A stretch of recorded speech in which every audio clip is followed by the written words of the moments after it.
Ghost Digger 2020. For everyone that's pretty much like me, not an expert at metal detecting, if you're new to the hobby, here's a few things that I've learned so far in the last, let's say, 2, 3 months during this stinking pandemic. But here's what I learned. If you're just starting out, you're normally going to run into a lot of trash. You even see the pros like the Hoover Boys. They dig a lot of trash also. Um, Here's what I ended up doing from the beginning. I was coming out after I empty my bag, from all the things that I removed from the dirt. I empty my bag. I'd end up with, yeah, like a worm, maybe a penny. And that was all falling out of all of this. The bottle caps, old rusted out bottle caps, bits of brass. All of this, of course, with the beaver tails, was all caked with this dirt. This is what came from all of that.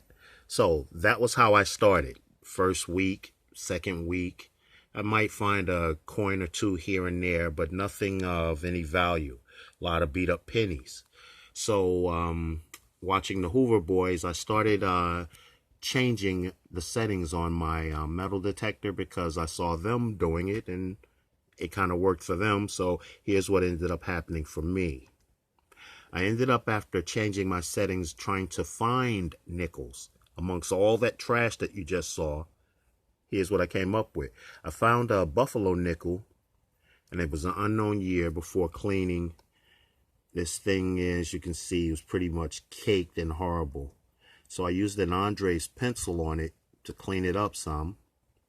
It's not actually all that beautiful now, but you can now tell that it's an Indian head buffalo nickel. Okay, this one turned out to be a 1927. 1927.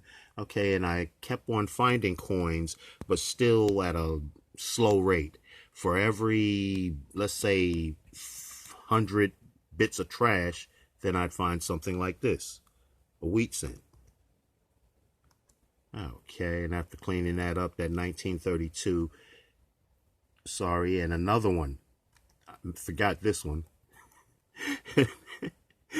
A second one added to my collection.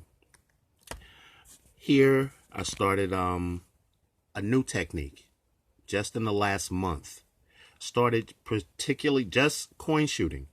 What I'm going to do is show you the video, but before I show you the video, here's just yesterday's finds. Yesterday was July the 4th of 2020, and in just under 3 hours, I came up with this. It's a lot different, right, than the first month and a half. Bunch of coins. Same park, but now I'm able to find coins because I adjusted my discrimination all the way up to 59. 59. High discrimination, was able to totally discriminate out and notched out the iron, the pull tabs, and all that garbage. So now every time I hear a beep, it's one of these. Okay, on the top, we did pull some pennies. Now, in that situation, those old raggedy pennies were just in a hole deep underneath rocks and other iron and things like that, so it gave a false high reading. It only happened twice, which is not bad. I also was able to pick up a dime, which you can see here in the next row, and then all these quarters. And this is consistent because, again, last week I did the same number of quarters, but also 3 50-cent pieces.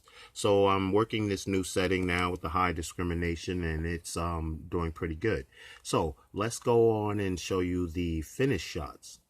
This is, of course, before cleaning, and here you get to see my third find was this. Silver quarter. Didn't even need cleaning. Came out of the ground this beautiful. It's a 1960 silver quarter, and look at it compared to all the other coins. Now let's move on to after they've all been cleaned.